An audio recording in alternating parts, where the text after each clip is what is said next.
오늘도 새날을 허락하시고 하루의 시작을 말씀과 기도로 시작하게 하심에 감사드립니다. 하나님께서 허락하신 오늘 하나님을 더 사랑하게 하시고 더 의지하게 하시고 하나님을 더 신뢰하는 삶을 살게 하여 주시옵소서. 이 시간 하나님의 말씀을 듣습니다. 하나님의 말씀이 나의 말씀이 되게 하시고 금보다 귀한 믿음이 내 안에 생기게 하여 주시옵소서. 감사드리며 예수님의 이름으로 기도드립니다. 아멘. 오늘 함께 나눌 말씀은 요한복음 13장 1절부터 17절까지입니다. 요한복음 13장 1절부터 17절까지입니다.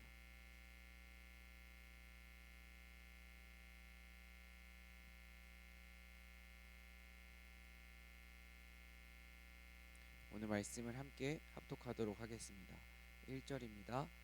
유월절 전에 예수께서 자기가 세상을 떠나 아버지께로 돌아가실 때가 이른 줄 아시고 세상에 있는 자기 사람들을 사랑하시되 끝까지 사랑하시니라. 마귀가 벌써 시몬의 아들 가롯 유다의 마음에 예수를 팔려는 생각을 넣었더라. 저녁 먹는 중 예수는 아버지께서 모든 것을 자기 손에 맡기신 것과 또 자기가 하나님께로부터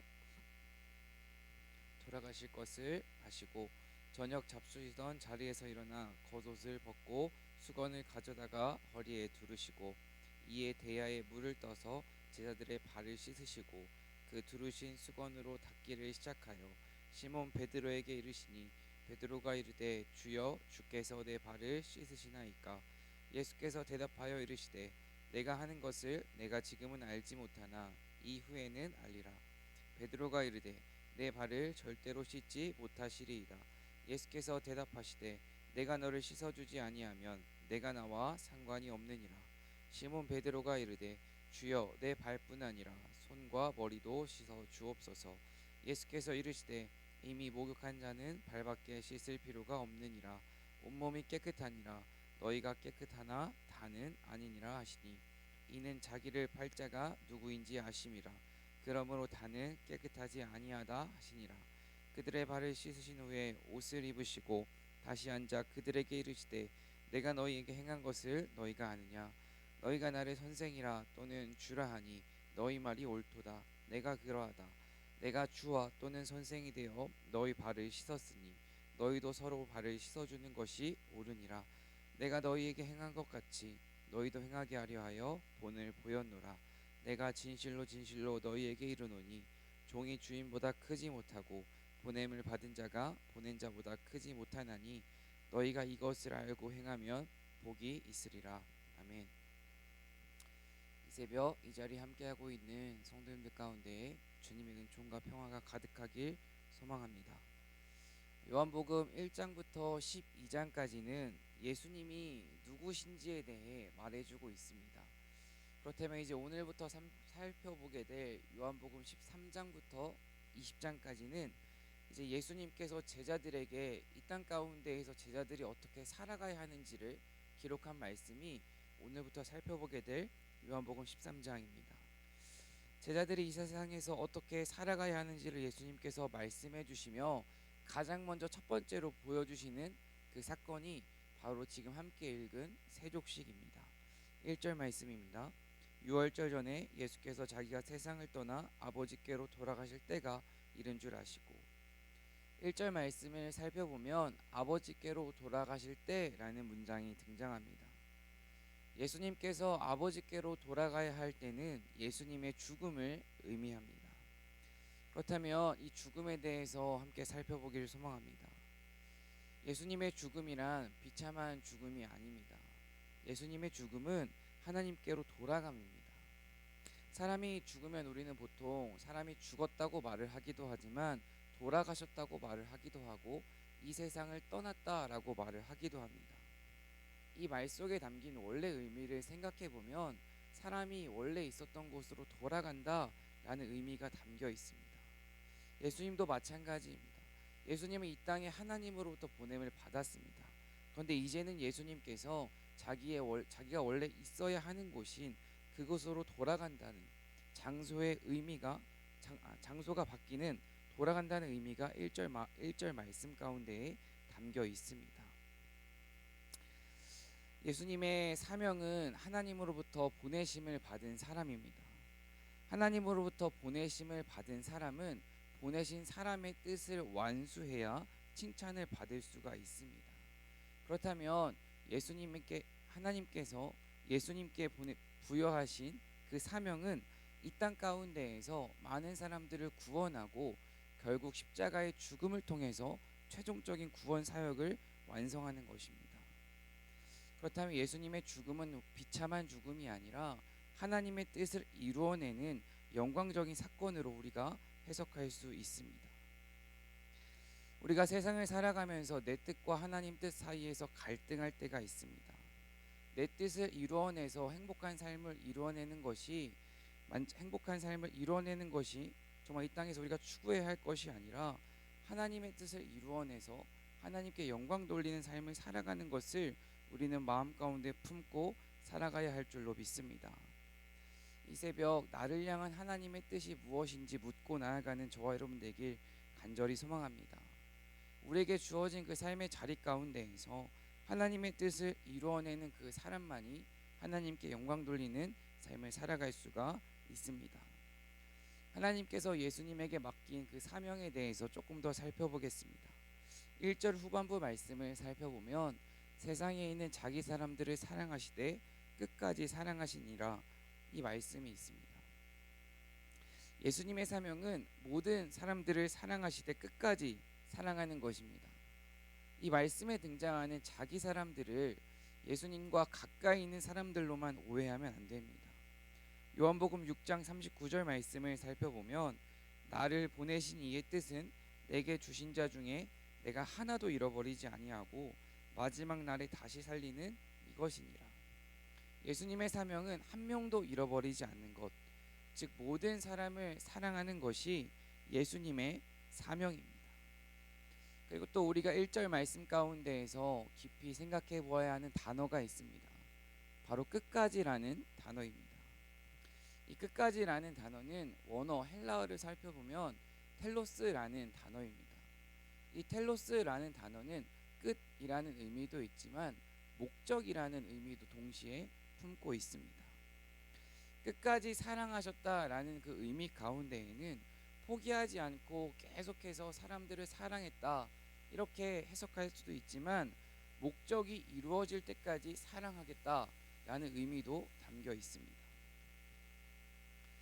사랑한다는 것은 늘 행복하고 낭만적인 것 같진 않습니다. 사랑하다 보면 중간에 어려운 일도 생기고 또 힘든 일도 생깁니다.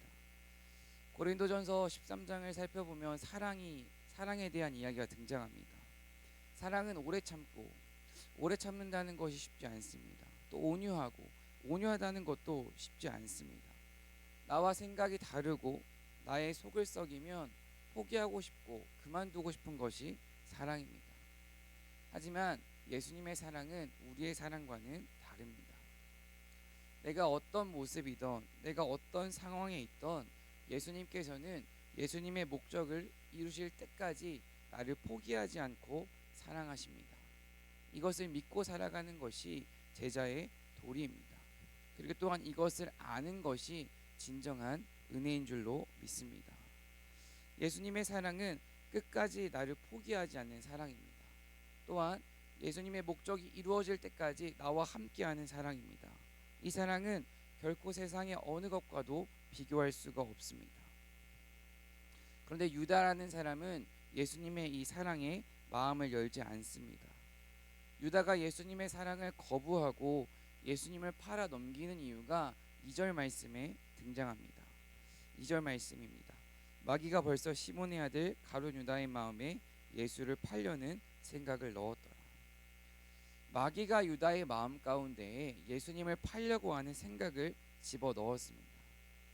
물론 이렇게 생각해 볼 수도 있습니다. 유다의 입장에서 생각을 해보면 유다가 정말 간절히 기대했던 예수님의 모습은 로마의 압제로부터 자신들을 구원해줄 정치적 메시아였습니다. 자신이 기대했던 그 예수님의 모습과 현실에 나타나는 예수님의 모습이 너무나도 달랐기 때문에 유다는 실망했을 수도 있습니다. 또한 유다는 그러한 예수님의 모습이 괴로움으로 다가왔을 수도 있습니다. 왜냐하면 당시 민중들의 고통을 대변할 줄 알았는데 예수님께서 그러한 모습을 보여주시지 않자 유다는 그러한 모습이 슬픔과 괴로움과 아픔으로 다가왔을 수도 있습니다. 그런데 정말 중요한 것은 마귀는 그 유다의 그 마음의 빈틈을 놓치지 않았다는 것입니다. 유다의 마음 가운데 자신의 생각과 하나님의 뜻이 다른 그 빈틈을 마귀는 놓치지 않고 그 사이 가운데 들어가서 그 유다의 마음에 예수를 팔려는 그 생각을 집어넣습니다. 2절 말씀을 통해 우리가 붙잡아야 하는 것이 있습니다. 때로는 우리가 이해할 수 없는 상황, 사람, 환경이 찾아올 때가 있습니다. 내 뜻과 하나님의 뜻 사이에서 끊임없이 갈등할 때가 있습니다. 그럴 때 우리가 기억해야 하는 것은 마귀는 언제나 그 빈틈을 노린다는 것입니다. 또 한 가지 기억해야 하는 것은 피조물인 인간은 창조주 되시는 그 하나님의 모든 뜻을 헤아릴 수가 없다는 것입니다. 오늘 말씀 가운데 등장하는 이 유다의 비극은 하나님의 때를 기다리지 못하고 마귀에게 틈을 주어 마음을 빼앗겼다는 것입니다. 마귀에게 틈을 주지 않고 하나님의 때를 기다리는 저와 여러분 되길 간절히 소망합니다. 3절 말씀입니다. 저녁 먹는 중 예수는 아버지께서 모든 것을 자기 손에 맡기신 것과 또 자기가 하나님께로부터 오셨다가 하나님께로 돌아가실 것을 아시고, 지금 예수님은 유다가 자신을 팔아 넘길 것을 다 알고 계셨습니다. 저는 오늘 말씀을 준비하면서 이 아시고, 이 아셨다라는 이 단어가 가장 큰 은혜로 다가왔습니다. 예수님은 자신에게 어떤 일들이 찾아올지 알고 있었지만 그것을 절대 피하지 않으셨습니다. 그저 자신이 죽어야 할 때 그 하나님의 때를 기다리며 그때까지 자신에게 맡겨진 사명, 사랑하는 것, 그것을 묵묵히 행하십니다. 고난이 막상 찾아왔을 때 그 고난을 받아들이는 태도가 모두 다를 것입니다. 하지만 고난을 정말 반기는 사람은 많지 않다고 생각합니다. 저 또한 마찬가지입니다. 고난이 찾아오면 늘 그 고난을 어떻게 하면 피할 수 있을까? 관계의 어려움이 찾아오면 그 어려움을 어떻게 외면할 수 있을까? 그러한 고민을 할 때가 많습니다. 하지만 오늘 말씀 가운데서 예수님은 피하지 않으셨습니다. 고난을 피하지 않고 정면으로 마주하십니다. 예수님께서 고난을 피하지 않고 정면으로 마주할 수 있었던 이유는 자신의 사명을 분명히 알고 있었기 때문입니다. 예수님께서는 하나님이 자신을 이 땅에 보내신 이유를 명확히 알고 있었습니다. 그렇기 때문에 고난 앞에서 주저하지 않고 그 고난의 자리로 나아가고 계십니다. 이 새벽 하나님께서 나에게 허락하신 그 사명을 묻는 시간 되길 간절히 소망합니다. 하나님께서 우리에게 부여하신 사명은 모두 다를 수가 있습니다. 삶의 자리 가운데에서 모두 다를 것입니다. 하지만 그 모든 것을 한 단어로 요약해 보자면 결국 사랑일 것입니다. 내가 사랑해야 하는 것을 기꺼이 사랑하는 저와 여러분 되기를 간절히 소망합니다. 4절과 5절 말씀을 함께 읽어보겠습니다. 저녁 잡수시던 자리에서 일어나 겉옷을 벗고 수건을 가져다가 허리에 두르시고 이에 대야에 물을 떠서 제자들의 발을 씻으시고 그 두르신 수건으로 닦기를 시작하여. 이제 세족식이 본격적으로 시작되었습니다. 예수님께서 일어나 겉옷을 벗고 또 수건을 허리에 두르고 대야에 물을 떠 제자들의 발을 씻고 닦아주고 계십니다. 흔히 발하면 어떤 이미지가 떠오르십니까? 지금은 각자 집의 방도 깨끗하고 또 모두 양말과 신발을 신고 다니기에 발이 그렇게까지 더러운 신체의 부분은 아니지만 2000년 전 예수님이 살던 당시만 생각을 해보아도 신발과 양말이 없었습니다. 그렇기에 이 당시 사회 통념상 이 발이라는 곳은 신체 중에서 가장 더럽고 냄새가 나는 곳입니다. 우리가 생각하는 것보다 이 당시의 발은 더 더러운 신체의 일부입니다. 예수님께서는 그렇게 더럽고 냄새나는 제자들의 발을 자신의 손으로 직접 닦아주십니다. 그렇다면 한번 발을 닦아주는 그 모습을 상상하길 소망합니다.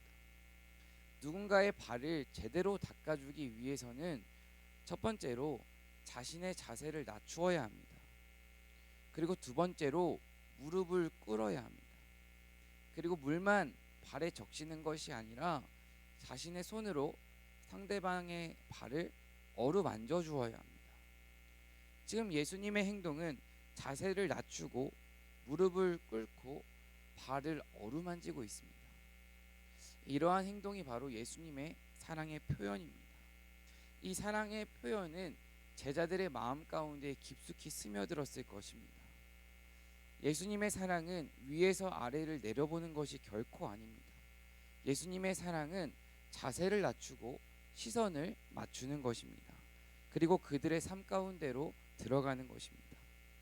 또 예수님의 사랑은 말로만 사랑한다 말하는 것이 아니라 사람들의 상처와 아픔 가운데에 직접 들어가 어루만져 주는 것입니다. 이것이 예수님의 사랑이자 기독교의 본질입니다. 6절 말씀을 함께 읽겠습니다. 시몬 베드로에게 이르시니 베드로가 이르되 주여 주께서 내 발을 씻으시나이까. 지금 베드로는 자신의 발을 씻지 말라고 예수님께 말을 하고 있습니다. 제자가 스승의 발을 닦아주는 것이 마땅한데 어떻게 스승이 제자의 발을 닦아줄 수 있느냐 예수님께 반문하고 있습니다. 지금부터 예수님과 베드로의 대화가 10절까지 이어집니다. 7절부터 10절까지 말씀을 다시 읽겠습니다. 7절입니다. 예수께서 대답하여 이르시되 내가 하는 것을 내가 지금은 알지 못하나 이후에는 알리라. 베드로가 이르되 내 발을 절대로 씻지 못하시리이다. 예수께서 대답하시되 내가 너를 씻어주지 아니하면 내가 나와 상관이 없느니라. 시몬 베드로가 이르되 주여 내 발뿐 아니라 손과 머리도 씻어 주옵소서. 예수께서 이르시되 이미 목욕한 자는 발밖에 씻을 필요가 없느니라. 온몸이 깨끗하니라. 너희가 깨끗하나 다는 아니니라 하시니. 지금 베드로는 스승에 대한 존경 때문에 예수님께 자신의 발을 내어주려 하지 않고 있습니다. 그런 베드로에게 예수님은 지금은 네가 다 알지 못하지만 시간이 지난 후에는 알게 될 거라고 말씀하십니다. 쉽게 생각해 보면 베드로는 지금 스승과 제자의 관계가 바뀌는 것을 거부하고 있습니다. 반대로 예수님은 스승과 제자의 관계가 바뀌어도 괜찮다라는 말씀을 하고 계신 것입니다. 십자가의 죽음이 의미하는 것은 예수님의 죽음과 부활, 구속사적 그런 의미도 있지만 그 십자가의 의미 가운데에는 뒤바뀜, 전복이라는 의미도 담겨 있습니다. 뒤바뀜, 전복이라는 것은 주인이 종을 위해 죽고 스승이 제자를 위해 죽고 가장 큰 자가 가장 낮은 자를 위해 죽은 곳, 그곳이 바로 십자가입니다. 예수님은 지금 베드로에게 말씀하고 계신 것입니다. 세상의 논리는 낮은 자가 높은 자를 섬기는 것이지만 낮은 자가 높은 자에게 복종하는 것이지만 세상의 논리를 네가 거부하지 못하면 세상의 논리를 거부하고 예수님의 논리, 십자가의 논리를 받아들이지 못하면 너와 나는 상관없다고 예수님은 말씀하십니다. 그리고 동시에 또 한 가지를 베드로에게 말씀하십니다. 너의 생각을 내려놓고 나에게 모든 것을 맡기라고 말씀하십니다. 베드로는 결국 자신의 생각을 내려놓고 예수님에게 자신의 발을 맡겼기에 그 베드로의 연약함 가운데 주님의 은혜가 임했고 베드로는 위대한 사도가 될 수 있었던 것입니다. 예수님께 우리의 더러운 발을 내보인다는 것이 부끄러울 수도 있습니다. 발을 내보인다는 것은 나의 추악한 모습을 예수님께 고백한다는 것으로 해석할 수도 있습니다. 예수님께 내 추악한 모습, 숨기고 싶은 모습, 더러운 마음을 고백하는 것이 정말 부끄럽고 힘들 수도 있습니다. 내 삶 가운데 끊임없이 찾아와서 반복적으로 나를 짓누르고 있는 그 괴로움과 그 아픔들을, 그 갈등들을 모든 것을 주님께 맡긴다는 것이 어려울 수도 있습니다. 그런데 오늘 이 베드로의 행동을 통해서 우리가 알 수 있는 것은 내 생각을 내려놓고 나를 짓누르고 있는 그 괴로움과 아픔을 주님 앞에 모든 것을 맡길 때 그때 비로소 우리는 주님의 은혜의 손길을 경험할 수 있다는 것입니다. 이 새벽 내 영혼을 짓누르고 있는 그 괴로움과 아픔을 정말 씻어주실 수 있는 그 예수님께 간절히 나아가는 저 여러분 되길 소망합니다. 11절입니다. 함께 읽겠습니다. 이는 자기를 팔 자가 누구인지 아심이라. 그러므로 다는 깨끗하지 아니하다 하시니라. 예수님은 유다의 배신을 알고 있었습니다. 그렇기에 유다의 배신을 알고 있었습니다. 알고 있었음에도 불구하고 유다의 발을 아무 말 없이 닦아 주십니다. 예수님의 사랑은 자신을 팔아 넘길 그 사람도 그 사람의 발도 닦아 주시는 것, 품어 주시는 것, 그것이 바로 예수님의 사랑입니다. 주님 앞에 우리의 모습을 솔직히 비추어 보았을 때 떳떳할 수가 없습니다. 저 또한 마찬가지입니다. 하지만 예수님은 이러한 우리도 유다처럼 베드로처럼 동일하게 사랑해 주십니다. 이것이 주님의 끝사랑이자 우리를 향한 주님의 은혜입니다. 이것을 잊지 않길 간절히 소망합니다. 12절입니다. 그들의 발을 씻으신 후에 옷을 입으시고 다시 앉아 그들에게 이르시되 내가 너희에게 행한 것을 너희가 아느냐. 지금 예수님은 제자들의 발을 다 닦아주시고 제자들에게 질문을 하십니다. 내가 행한 것을 너희가 알고 있는지 물으시는 것입니다. 이제 12절부터 14절까지 등장하는 예수님의 모습을 특별히 선생님의 모습으로 우리는 받아들일 수 있습니다. 오늘 말씀을 묵상하면서 특별히 예전에 어떠한 책에서 보았던 내용이 생각났습니다. 한국의 부모님들은 이제 아이들이 등교할 때에 오늘도 선생님 말씀 잘 듣고 와 라고 이렇게 말을 해준다고 합니다. 그리고 아이가 집에 돌아오면 오늘 선생님 말씀 잘 들었니? 라고 이렇게 질문을 한다고 합니다. 그런데 반대로 유대인의 부모님들은 아이들이 학교에 다녀오면 오늘 선생님한테 무엇을 질문했니? 이러한 질문을 부모가 아이에게 한다고 합니다. 지금 예수님은 제자들에게 질문을 하고 계십니다. 이 예수님의 질문은 단순한 물음이 아니라 이 질문을 통해서 제자들을 더 깊은 자리로 인도하는 것입니다. 예수님의 가르침은 진정한 교육은 생각을 집어넣는 것이 아닙니다. 그 마음 가운데 있는 생각을 밖으로 끌어내는 것이 진정한 교육이자 가르침입니다. 예수님은 자신의 생각을 제자들의 마음 가운데로 집어넣기 이전에 질문을 통해 그들의 생각을 그들의 밖으로 그들의 삶의 자리 가운데로 끌어내고 있습니다. 스승이란 가르치는 사람이기도 하지만 질문하는 사람이 되어야 합니다. 부모란 아이들에게 가르치기도 해야 되지만 좋은 질문을 하기도 해야 합니다. 좋은 질문을 하기 위해서는 결국 그들의 삶을 이해하고 그들의 삶에 함께 해야 합니다. 13절과 15절을 함께 읽어보겠습니다. 너희가 나를 선생이라 또는 주라 하니 너희 말이 옳도다. 내가 그러하다. 내가 주와 또는 선생이 되어 너희 발을 씻었으니 너희도 서로 발을 씻어주는 것이 옳으니라. 내가 너희에게 행한 것 같이 너희도 행하게 하려 하여 본을 보였노라. 예수님께서는 자신이 행한 것처럼 제자들의 발을 닦아준 것처럼 사회의 통념을 버리고 새로운 이념을 제시해 주신 것처럼 서로의 발을 씻어줄 것을 제자들에게 요구하십니다.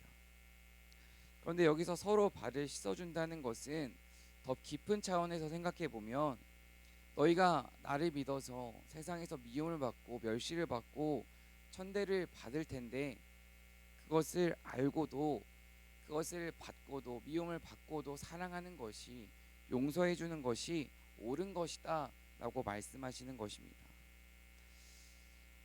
아까 12절 말씀을 통해 스승이란 선생이란 질문하는 사람이다 라는 이야기를 했지만 방금 읽은 13절과 14절을 통해서는 진정한 스승이란 가르치는 것, 질문하는 것도 중요하지만 방향을 제시하는 것도 중요하다는 것을 우리가 깨달을 수 있습니다. 예수님은 하나님의 말씀을 가르치기도 하셨지만 동시에 어떻게 살아가야 하는지 그 방향성을 지금 제자들에게 제시해 주고 있습니다. 예수님께서 제자들에게 제시해 주는 그 방향은 하나님의 뜻인 사랑과 용서입니다.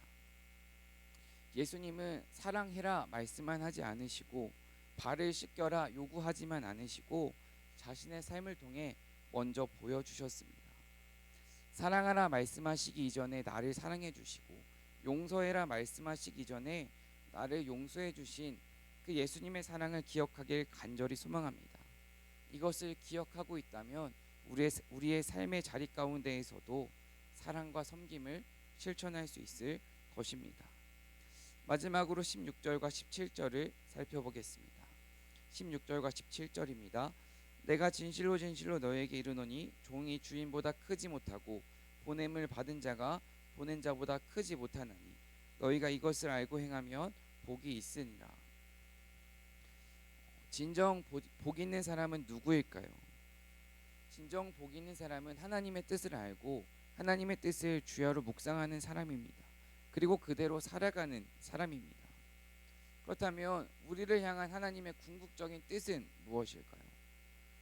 우리를 향한 하나님의 궁극적인 뜻은 우리가 이 땅 가운데에서 구원을 받는 것도 있지만 또 한 가지 궁극적인 뜻은 결국 사랑하는 것입니다. 여기서 말하는 그 사랑은 우리의 말과 행동과 생각을 통해 그 예수님의 모습을 이 땅 가운데 전하는 것을 의미합니다. 그렇다면 사랑한다는 것은 결코 쉽지가 않습니다. 정말 어려운 일입니다. 예수님 또한 이 십자가의 죽음 앞에서 사랑 앞에서 치열한 고뇌와 번민과 갈등의 시간을 예수님도 겪으셨습니다. 예수님도 사랑하기가 어려우셨는데 우리는 사랑하기가 얼마나 어려울까요? 우리가 하나님의 뜻대로 사랑하기 위해 기억해야 하는 것은 예수님처럼 우리 또한 우리에게 부여된 그 정체성을 잊지 말고 기억해야 합니다. 우리의 정체성은 하나님이 우리를 이 땅에 보내셨습니다. 우리의 정체성은 내 뜻이 아니라 하나님의 뜻을 구하는 것입니다. 내 기쁨이 아니라 하나님의 기쁨을 구하는 것이 우리의 정체성입니다. 이것을 깨달은 사람만이 사랑할 수 있고 이 땅 가운데에서 행복한 인생을 살아갈 수가 있습니다. 오늘 말씀을 마무리하겠습니다. 요한복음 13장부터 20장까지는 예수님께서 제자에게 하시는 말씀입니다. 그렇다면 제자에 대해서 생각을 해보겠습니다. 참된 제자는 스승의 길을 따라가는 사람입니다. 스승이 걸어간 길을 똑같이 따라가는 사람이 참된 제자입니다. 예수님의 제자라면 몸에 가장 더러운 그 발을 닦아주며 사랑과 섬김을 보여주신 그 예수님처럼 이 땅 가운데에서 사랑과 섬김의 삶을 살아가야 합니다. 예수님을 3번이나 부인할 그 베드로의 모습을 알고 있었지만 그 발을 닦아주신, 자기 자신을 팔아넘길 유다를 알고 있었지만 그 발을 닦아주신 그 예수님의 깊고 넓은 그 사랑을 기억하며 내가 용납하고 이해하기 어려운 그 사람들을 위해 기도하며 그 사람들을 사랑하는 저와 여러분 되길 간절히 소망합니다. 기도하겠습니다. 사랑과 은혜 하나님, 예수님의 사랑과 섬김을 따르는 참된 제자가 되길 소망합니다. 참된 제자로 살아가기 위해 나를 보내신 하나님의 뜻을 언제나 구하게 하시고 나의 영광이 아니라 하나님의 영광을 구하며 살아가게 하여 주시옵소서. 이 새벽 각자마다 간절한 기도 제목을 품고 이 자리에 나왔습니다. 하나님의 때를 인내하며 기다릴 수 있는 믿음을 허락하여 주시고 무엇보다 간절한 기도 제목을 품고 나온 이들의 마음 가운데에 주님의 위로와 소망을 허락하여 주시옵소서. 오늘도 나의 말과 생각과 행동을 주관하실 그 하나님을 의지합니다. 나의 말과 행동과 생각을 통해 예수님의 사랑이 곁에 있는 이들과 이 땅 가운데에 전해지게 하여 주시옵소서. 감사합니다. 예수님의 이름으로 기도드립니다. 아멘.